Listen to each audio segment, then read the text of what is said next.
जैन समुदाय का जब भी जिक्र होता है तब सबके मन में सिर्फ एक ही बात आती है, शांति। जी हाँ, जैन समुदाय को शांति का प्रतीक माना जाता है। वो बात अलग है कि इन दिनों जैन समुदाय उग्र हो गया है। वजह क्या है आप सभी जानते हैं। सम्मेश शिखर को टूरिस्ट प्लेस बनाना। सम्मेश शिखर को टूरिस्ट प्लेस बनाने से उनकी धार्मिक भावना आहत हुई और वो सड़कों पर उतर आए। क्या कभी आपने सोचा कि जैन समुदाय के लोग कभी नहाते क्यों नहीं हैं और सर्दियों में भी वो पतले कपड़े में अपना जीवन कैसे गुजार देते हैं? तो आज आपको बताएंगे इस खास रिपोर्ट में कि आखिर जैन समुदाय के लोग ऐसा जीवन क्यों जीते हैं। आगे आपको ये भी बताएंगे कि वो नहाते क्यों नहीं है।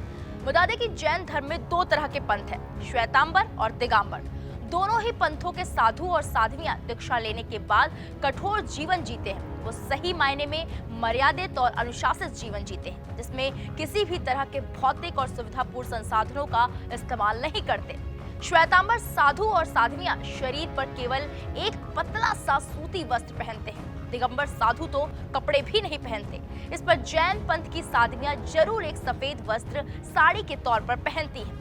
कड़ाके की ठंड में भी वो इसी तरह के वस्त्र पहनते हैं। दिगंबर साधु तो बर्फीली ठंड में भी कोई वस्त्र किसी हालत में नहीं पहनते। बता दें कि श्वेतांबर साधु और साध्वियां अपने साथ रहने वाली 14 चीजों में एक कंबली भी रखती हैं, जो बहुत पतली होती है। इसे वो केवल सोते समय ही ओढ़ते हैं। ये सभी साधु और साध्वियां चाहे कोई मौसम हो जमीन पर ही सोते हैं। ये जमीन नंगी भी हो सकती है या लकड़ी वाली भी हो सकती है। वो चटाई पर भी सो सकते हैं। सोने के लिए वो सूखी घास का भी इस्तेमाल करते हैं। हालांकि इन साधु और साध्वियों की नींद बहुत कम होती है। दिगंबर साधुओं के बारे में तो कहा जाता है कि वो बहुत ही कम नींद लेते हैं। आपको ये बात हैरान कर सकती है, लेकिन सच है कि दीक्षा लेने के बाद जैन साधु और साध्वियां कभी नहीं नहाते। माना जाता है कि उनके स्नान करने से सूक्ष्म जीवों का जीवन खतरे में पड़ जाएगा। इसी वजह से वो नहाते नहीं और मुंह पर हमेशा कपड़ा लगाए रखते हैं, ताकि कोई सूक्ष्म जीव मुंह के रास्ते शरीर में नहीं पहुंचे।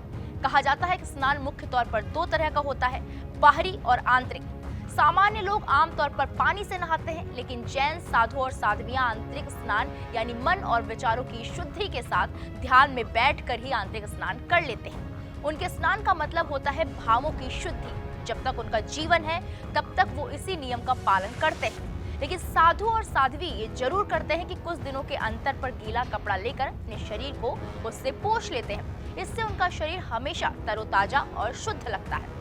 जैन भिक्षु सभी तरह के भौतिक संसाधनों को त्याग कर देते हैं और बेहद सादगी के साथ सारा जीवन गुजार देते हैं। यहाँ तक कि विदेशों में रहने वाले जैन साधु और साध्वियां भी इसी तरह से कठिन जीवन बिताते हैं। ठहरने का आश्रय और खाना जैन समुदाय उन्हें मुहैया कराता है, या वो जैन धर्म से जुड़े मंदिरों के साथ लगे मठों में रहते हैं। जैन समुदाय के ऐसे जीवन पर आपकी क्या राय है, हमें कमेंट करके जरूर बताएं। देश दुनिया की तमाम बड़ी खबरों के लिए आप देखते रहें वीके न्यूज। नमस्कार।